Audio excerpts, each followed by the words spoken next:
নবান্ন অভিযানে যে সাধু ব্যক্তিটার উপর যেভাবে জল কামান দিয়ে জল ছোড়া হচ্ছিল, ওনাকে দেখে শুধু একটা কথাই আমার মনে পড়ছিল, যদা যদা হি ধর্মস্য গ্লানির্ভবতি ভারত অভ্যুত্থানম অধর্মস্য তদাত্তনং সৃজাম্যহম পরিত্রাণায় সাধূনাং বিনাশায় চ দুষ্কৃতম ধর্ম সংস্থাপনার্থায় সম্ভবামি যুগে যুগে।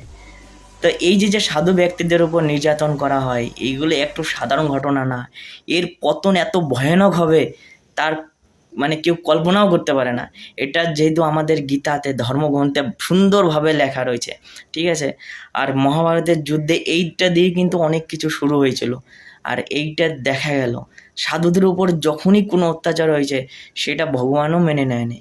একবার একটা ভগবাধারী যে প্রকৃতভাবে নিজেকে সাধু মনে করে, তার উপর অত্যাচার হলে ভগবানও ক্ষমা করবে না, ঠিক আছে। এইটা একবার ভেবে দেখবেন, এই ঘটনাটা হয়েছে।